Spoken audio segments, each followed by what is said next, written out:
going on? Do you have the Masters hangover? I don't want to hear it. I don't want to hear it. It's Monday morning. It's a new week. We got another huge event, and I'm ready to play. If you're like, I need a little break from the Masters, well, then this ain't the channel for you. We're full of tryhards around here who are always ready for the next week. Yes, the Masters was fun. Yes, it was exhausting. If my big ass can get through it, you can get through it, and we're moving on to this week's show, which is the course preview. You see my new show? I'm going to start doing this every Monday. Course preview, contest selection, and pricing thoughts coming out every Monday whenever prices drop, right? And that's what this video is, because I thought no one has ever thought to do a course preview video. I will be a true pioneer in the industry and start doing this. Of course, I'm being a smart ass, but people enjoyed it the last couple weeks, and I don't mind doing it. So I'm just going to start putting this out. You keep liking it and all that shit, and I'll keep putting it out.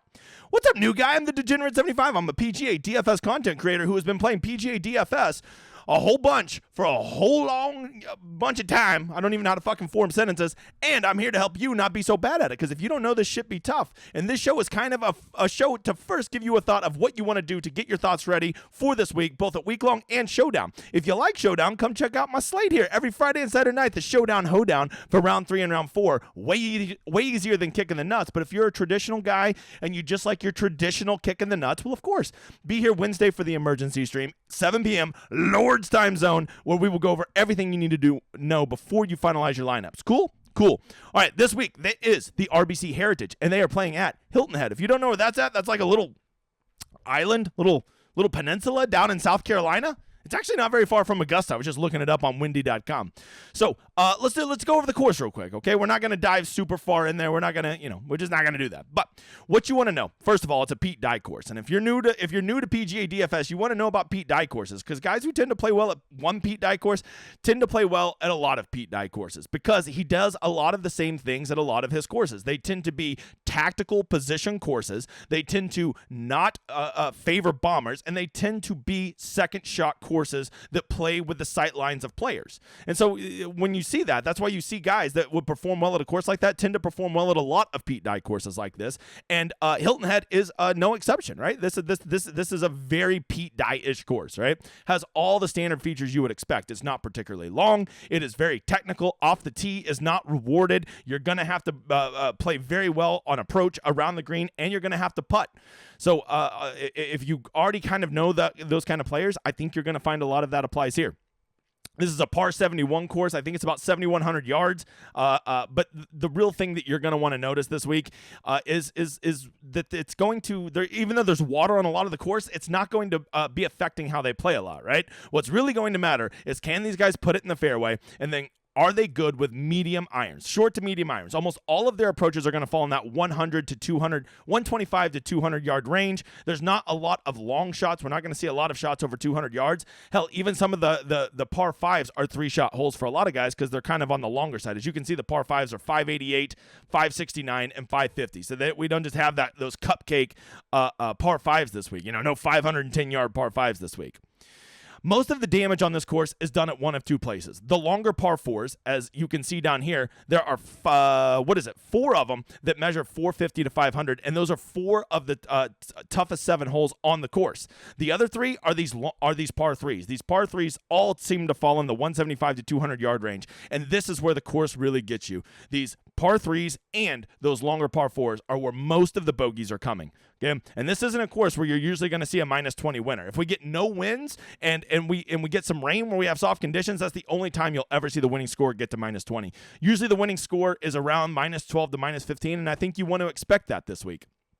So with that in mind, that really, it's not going to be your John Deere birdie fest, which kind of already starts getting me off of players that I normally think. If you want proof that the course typically plays hard, as you can see, there's only ever been 2 years over the past 20 where the cut has been under par, right? So typically cut is 1 or 2 over par. So when that's the case, it's usually not an easy course, Bob. From there, you can see the majority, 25% of all approaches come in that 175 to 200 yard range.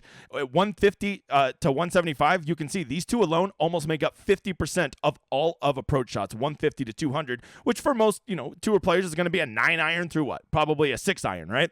And so that's going to be very important. Those short and medium irons are going to be very important this week. And then the third most common one is that 125 to 150. So if you just look at these three, that's 2/3 of all of your approaches are going to be in that 125 to 200 yard range. That's an important thing to look at. Like right off the top of my head, I'm already thinking like a guy like Patrick Cantlay, right? That's like the first thing I see when I see that. Are going to be guys that would be good at there. Maybe a Tom Kim, maybe. Did me well at the Masters, might I say. From there, I think you also want to consider that this course, almost of all the courses on tour, off the tee matters the least. Now, is that to say that off the tee doesn't matter? No, you're still going to want to be finding the fairway. And more than that, it's going to be about finding the fairway in the right part of the fairway, right? When these Pete Dye courses, they play with angles. So sometimes it's okay to be short and right better than it is to be deep and left because the angles are so much tougher. So I really will be looking at things like good drive this week, right? Which good drive is when you hit a drive and then your next shot allows you to get a green in regulation. You're going to want to have greens in regulation this week. I don't think you need to be a bomber off the tee, but I do think you need to be strategic off the tee. It is a club down course. You're only going to see driver probably on 5 or 6 holes at most for a lot of these guys. Lots of 3-woods. Hell, even some irons off the tee this week for some of these players. And when I think of like club down courses, I think of guys like Gary Woodland. I think of guys like Sung J M. There's certain guys who just play better when you get the fucking driver out of their hand, okay? Approach, as you can see, is just monumentally important this week, and of course putting is. If you don't know, these putting greens are that POA trivial. We're back to those POA trivials. I'm learning a lot about grass this year. We've been seeing a lot of it. We saw it at Innisbrook. We saw it at the Austin Country Club. We've been seeing it in a lot of courses. So I'm going to look at guys who putt specifically well on these POA trivials, which is a form of Bermuda. I don't get it. I guess it's this time of year once again. Not a guy that jacks off the grass. And around the greens, even though it doesn't look very high, it is more important than off the tee, which you don't normally see. If you miss these greens, they do tend to be small. You're going to have to scramble your balls off. The one thing I can say is if you're sitting there thinking, oh, I can't play guys who are bad around the green like Morikawa and Hovland, weirdly enough, these greens are very easy to get up and down around, right? So I don't think you need to be a magician around the greens, but you are going to need to have those tools in your bag to scramble because there's just no way you're going to be hitting 18 out of 18 greens in regulation on this course. Lastly, I think that you want to know that the places to score on this course, of course, the 3 par 5s, and they've got a couple short par 4s. So that's where most of the scoring is going to be done. The rest of the course is kind of just hold on to your balls and not let it get the best of you, right? That's what it's really going to be. So that gives you an idea of the breakdowns of things I'll be looking at the course. If you want to know historically how people have scored here, well, you can see here, basically the biggest protection this course has is when it's windy, it gets difficult. When there's no wind, it gets pretty easy, okay? So we're going to definitely need to look at the wind. Let's just go over here. You can see Thursday and Friday, it does look as though there's going to be at least some mild winds, at least I would call moderate winds. So I would expect the course to be playing average. I don't think it's going to be a cupcake fest. It does look as though there might be some rain Friday morning, which will soften up the course. And as we've already said, when this course tends to be a little bit on the softer side, when the green firmness, you see it's medium here instead of firm, these guys get the course a lot more than when it's firm. No surprise that when you can stick your 8-iron, it's a lot easier to score well than when you hit your 8-iron and it takes a big old trampoline bounce, right? So we'll definitely be monitoring the weather. I think that is going to affect how the course plays, and also I think it's going to affect who will play well on it, right? Some guys just play better on softer courses. Some guys play better on drier, firmer courses. Lastly, I would say the last thing you're going to want to know is the fairways are tree lined, and so you would be a fool not to acknowledge that you're going to need guys who keep the ball in play. Okay, yes, you're probably not going to put it in the water off of the tee, but you can get behind a tree, and there will be some punch outs. So I will be valuing guys who can do that.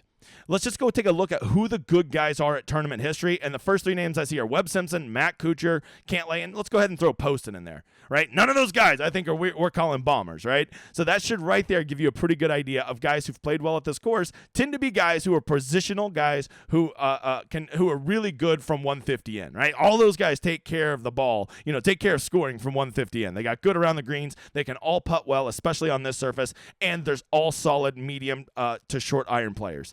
So that gives you an idea of the kind of guys that can perform well here.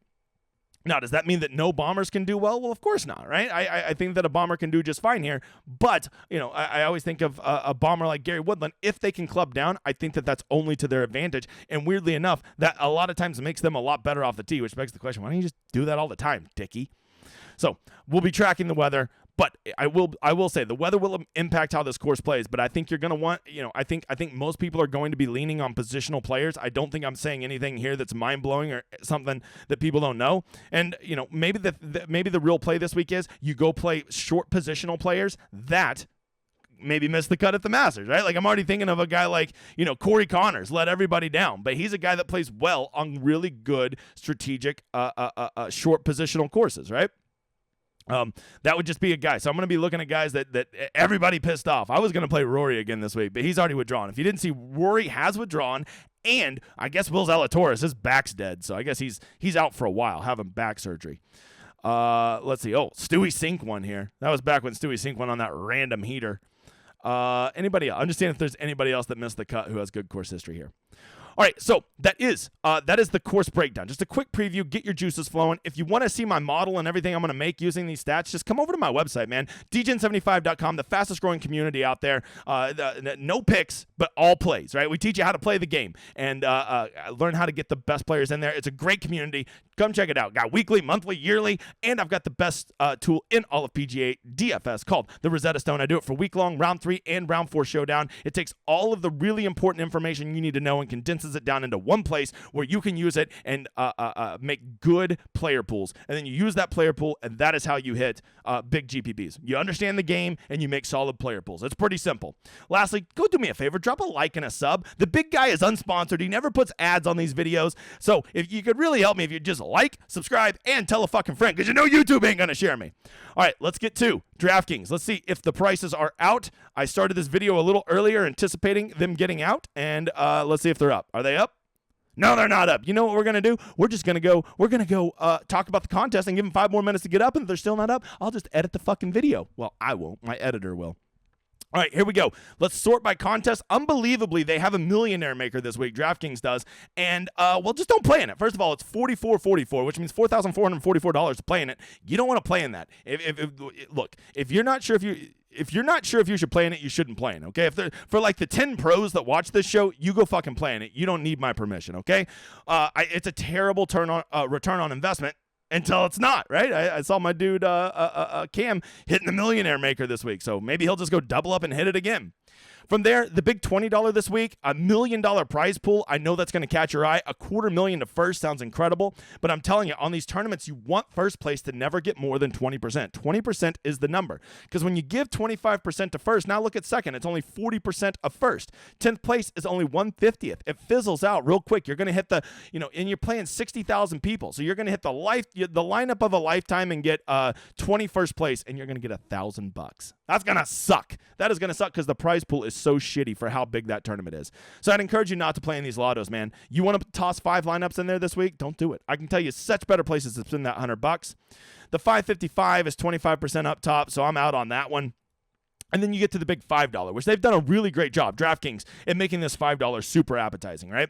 It's a $400,000 prize pool with $50,000 going to first. And so because of that, that's only 12.5%. That's really, really good. We like that. Furthermore, second place is only half of first, and 10th place is 1/25th. That's pretty good. But here's what you got to ask yourself. Can I beat 95,000 people? Because that's a lot. You're going to have to hit the stone cold nuts in that lineup. So here's what I would tell you. If you want to play in contests like this, just make a point to be more contrarian. Throw 2 sleepers in there. Throw 2 pivots in those lineups and really make a lineup that's different than people, because you're going to have to hit a very, very unique and weird lineup to spike this one, right? So I'm not telling you not to play in it. I'm just telling you be aware when you're playing in a contest with 95,000 people that you're building lineups that reflect that risk, right? From there, let's see, what else? The $200 single entry, I love when they do this. Notice that first place is now 20% of the total prize pool, $50,000 out of $250. It has been 25%. And look, it just makes the top 10 payouts all so much better. So I'm super pumped for the $200 single entry this week. It's back to where it should be, only 20% to first. Love that. The $250 four maxes, I've told you this, other than my baby, this is my new favorite one. I've been playing in this. I only hit 1 of 4 at the Masters, and that one paid off the other 3. It's just a great structured contest. That's what you want to be playing in, right? The secondary $200 single entry looks great, 20% up top. Love that. If you're playing on a budget this week, the $3 20 max is always a really good one. Less than 10% to first.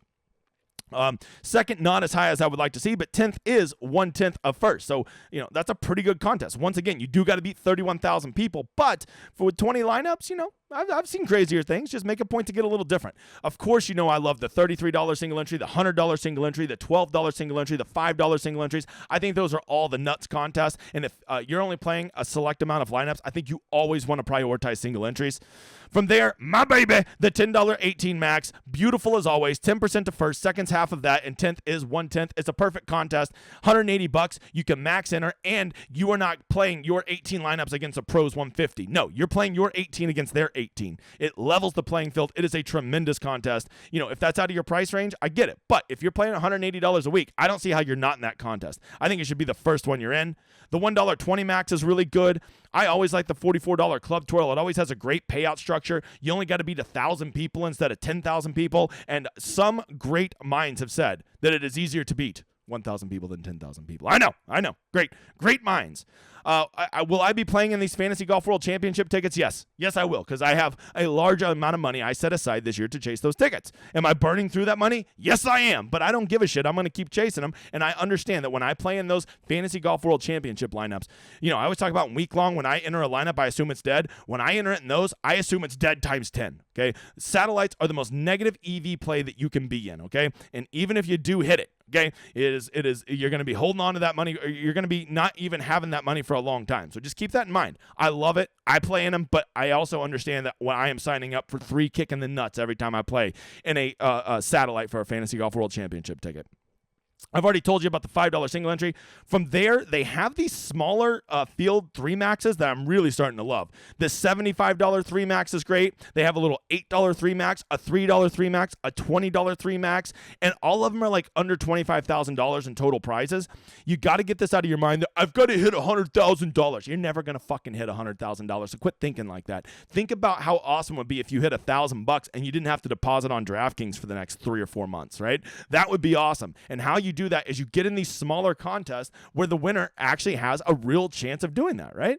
Go get in this $3 3 max. Go get in this $18 or this $8 3 max, this $5 single entry. It will make your money last longer. When you hit a good lineup, you will get there more, and it is more about hitting really good ROIs than it is about hitting that life-changing money. And let me tell you, by the time you ever hit life-changing money, you'll have already lost that much, brother. So don't go do it. This is why you should not play in the lottos. Play in contests that will sustain your bankroll, and when you hit a really good lineup, you have a chance of winning. Because if you hit a really good lineup in the big $20 this week, let me go ahead and tell you the ending of the story. At best, you'll get like 25th place. Okay? A really good lineup there ain't going to be dick. You're going to have to hit the stone cold nuts.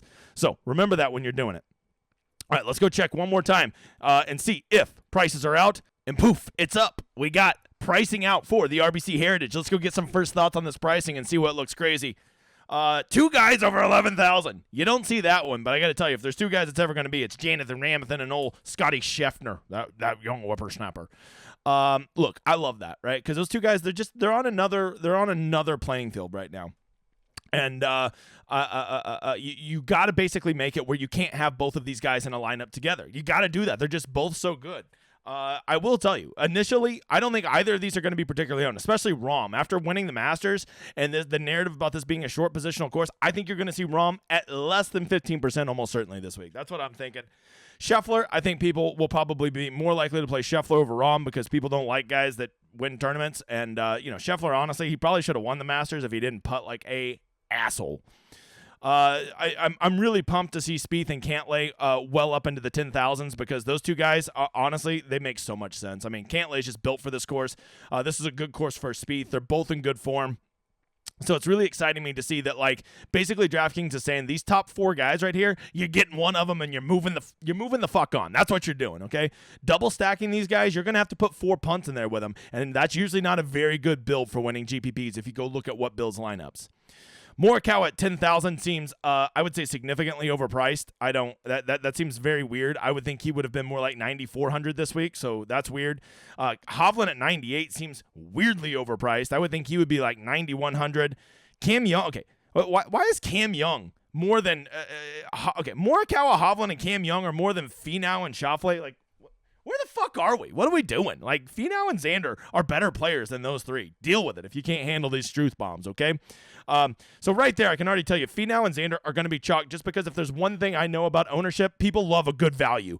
And Finau and Xander at that price is laughable. Laughable. I don't know what they're doing. Morikawa is $700 more than Xander. Did I miss guy in the back? Did I miss something? I have no idea what's going on with that.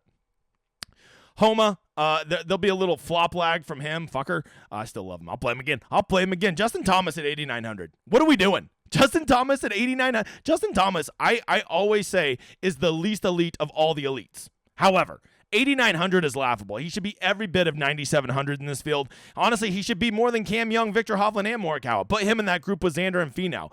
Crazy pricing. Let's see. Who else? Burns at 8,700. No one's going to play him. Sung Jae will be very popular at 86. Wow, Tom Kim getting back up to 85. Put some respect on my man. I like it. Of course, you got all the Euros. They're always in the low 8Ks. If you ever want to know where all the British guys are, just look in the low 8Ks. Surprised they don't have Rose at 8,000. They got him at 77. Okay, British. Okay, he's Irish, but you know what I mean. UK. Okay. Although Ireland's not part of the UK. We'll just assume Shane's from Northern Ireland, so my assessment can continue. Tigala 8,000. That's pretty pricey. Keegan. All right, Connor's at 7,800. I hope nobody wants to play him. I'll go right back to that donkey. You played him last week at the Masters. I told you not to. Don't do it, Bob. Don't do it. Kuchar at 7,700. I think he'll be auto lock for people. He has incredible course history here. He's playing well. Kuchar at 7,700 is going to be crazy. I'll happily just go play Justin Rose instead. Justin Rose is objectively a better player than Matt Kuchar. So, hopefully all the donkeys go play Kuch and Henley coming off of their Henley coming off his good Masters performance. Kuchar with his good course history. I'll just go take a Rose because this Rose never has a thorn, but brother. From there, okay, Wyndham Clark at 7,600. Seems like a misprice, Bob. But Wyndham Clark in this field, I feel like should be more like 7,100. That's interesting. Taylor Montgomery, 7,500. For his, he's kind of been spinning his wheels, though. I don't think he's going to be popular. I think a guy like Chris Kirk and Keith Mitchell, Gary Woodland at 7,500, I think people are going to feel very safe and warm putting these guys in their lineup. So I have to assume those will all be popular plays.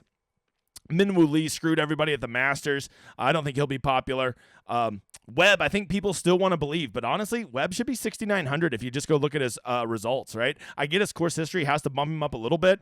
I would guess he's going to be pretty moderately owned. I think there's enough people that have realized that like Webb's just not Webb anymore. It doesn't even matter. He can't even get it done on his own courses anymore. Tom Hoagie's interesting at 7,400. Coming off the miscut at the Masters, I don't give a shit. He's the perfect kind of player for this course. Be interesting to see if I don't know off the top of my head if Hoagie's good at Pete Dye courses. JT Poston. Oh, Adam Hadwin. Seamus. Man, these are some really good players down here in the low 7,000s. I forgot what a strong field this was that you're getting Adam Hadwin at 7,300. Seems like a good price. Same with Seamus Power at 7,300. Let's see. Anybody else? Ryan Fox up to 7,200. Seems like a bit of an overprice. You're kind of paying that Masters premium there, right? Cage Lee at 7,200. You know I'm in on that, brother. Let's see. Oh, hey, slapdick Patrick Rogers. He'll never let you down. Never. All right, Aaron Wright, 7,000. I'm in. Anybody? It was Steven Yeager at 7,000. I'm just gonna go ahead and warn you. That will be a chalk donkey this week. I can already tell. I think Nick Taylor will be popular at 6,900. Nice. Anybody else that really seems egregiously underpriced? A lot of these guys, this is about where I would have them. Putnam at 6,700 seems like a good value on a course that would fit him. I think that's a good one. I think Garrett Higo offers tons of upside down here. I'm going to have to do a little research to see if he plays well on these strategic courses. And let's see anybody else. Like even a guy like Kevin Kisner, I know he's been like garbage, but that's what's so great about a course like this is like it allows everybody to compete. There's some courses where like guys like Kevin Kisner and Mark Hubbard, they just can't compete. But at a course like this, everybody can compete. And that's what's kind of refreshing about Harbor Town. Anybody else that's really standing out? I mean, Grayson Sigg and Troy Merritt at 6,200. I'm always in on those guys. I love to lose money on them. All right, so most of the pricing, okay, there's some weird pricing up top. I'm still not sure what happened here with Morikawa, Hovland, and Cam Young coming in higher than Finau, Xander, and Thomas. I have to imagine that Finau, Xander, Thomas is going to be like the most popular start to a build ever. I think people are going to be a little worried about Rahm's Masters, champion lag. I think Scotty Scheffler is the grandpa's call him. He is 11,000 is expensive, man. It really restricts what you can do the rest of your lineup. Spieth and Cantlay, I think, are both perfectly priced. I think that's a very fair price for the upside they offer versus what you're getting. But and I honestly I think it's even probably pretty tough if you start with Cantlay and Spieth, yeah, you only got 7,300, right? You're not going to be able to get anybody else if you go with both of those two. Say you go Spieth and Scheffler, now you really are limited what you can do with the rest of your lineup. So I think you're going to see a lot of people just want to start Finau, Xander, and Thomas. I mean, what a great start. Look at that win equity, and you still have 7,500 left per player. That's a big difference. You got 3 win equity guys versus 2, and you have more money left over. Pretty nice, Bob. Pretty nice. Let's see. From there, got to imagine a guy like Sung Jae. He seems just a hair underpriced to me. I think he should be probably more around 8,900. I think you're going to get a big discount on a lot of on this Tom Kim through Tigala range. I think that low 8 range, like I said last week, there's going to be somebody in that range that goes ham and wins it for somebody. I think you're going to want to get in there. I'll be interested to see how guys that miss the cut like Corey Connors bounce back, and then how much people are willing to pay a premium on Russell Henley because he had a shamrock shoved up his ass at the Masters. So lots to tell, but by and large, I think a lot of people are going to really love to jam these 3 9K guys in, and then they're going to want to come down here and get in this low 7K range, mid 7K range, where there's just some really, warm, fuzzy blanket type guys. This is going to be a fun week. Great field, great prizes. I hope you've enjoyed the show. I hope to see you again Wednesday night for the live stream, 7 p.m. Lord's time zone. Don't be there, or don't miss it. Everybody's going to be there. Let me get my words straight. It's been real, guys. I'll talk to you soon. Enjoy this outro.